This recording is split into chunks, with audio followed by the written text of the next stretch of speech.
હું એમ વિચારું છું કે બેંકમાં નોકરી તો લાગી ગઈ તો બેંકના પહેલા જ પગારથી હું મારા પપ્પા મમ્મીને કંઈ ગિફ્ટ આપું તો કેટલું સારું રહે. મારા પહેલા પગારમાંથી હું તને અને પપ્પાને સાડી અને ઘડિયાળ આપીશ. લેવી જ પડશે. ના ના દીકરા એવી કઈ જરૂર નથી. એવું ના ચાલે. મારા પહેલો પગાર છે તો આપવું તો મારા મન છે આપી શકે. પાકું લઈ લેશે ને પાકું ને? હા ચોક્કસ. ચાલો. બસ હા.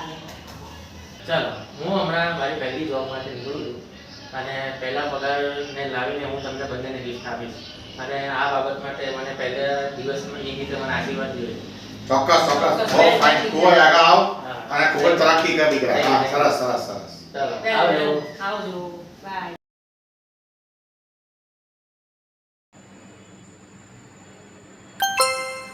શું મેસેજ આવ્યો હશે? જોઉં. અરે વાહ, પહેલો પગાર આવી ગયો.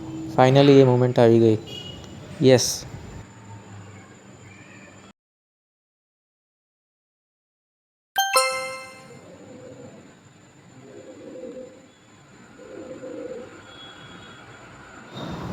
અરે વોટ્સએપ પર મને વેડિંગ પ્રત્યેની ઇન્વિટેશનની એપીકે ફાઇલ કોણે મોકલી છે?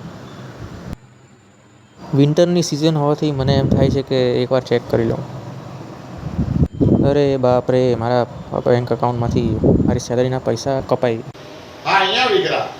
હા બોલ શું થયું પગારનું તારું? તો એકચ્યુઅલી પહેલા મહિનામાં આવવાનો હોય પણ એને બદલે ટ્રેનિંગ હોવાથી પહેલા મહિને પગાર મળ્યો નથી, જેથી મને બીજા મહિને મળશે એવું થયું. એવું તો બને કે આખો મહિનો આટલી મહેનત કરી 8 કલાક કામ કર્યું તો પગાર નહીં મળે એવું તો નહીં જ બને. એટલે આ વાત તો ઘરે ઉતરતી નથી. પગાર તો મળી જ જાય.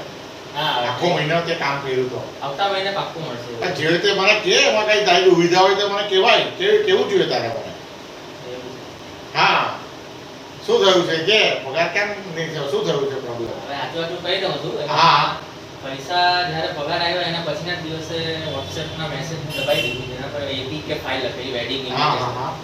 એ વેડિંગ ઇન્વિટેશનની ફાઇલમાં દબાવવાથી મારા પૈસા કોઈ સ્કેમસ્ટર ઉડાઈ ગયા. એટલે મારાથી તમને કહેવામાં આવે સંકોચ થયો એટલે હું જૂઠું બોલ્યો. તો તારા પ્રોબ્લેમ મોટો કહેવાય કારણ કે તારા આખા મહિનાની મહેનતના બધા પૈસા ઉડી ગયા. આ તો બહુ ખોટું થયું કહેવાય. પણ હવે ચિંતા કરવાની જરૂર નથી. તે સાચું કીધું છે કે આપણે એનો રસ્તો કાઢીએ છીએ.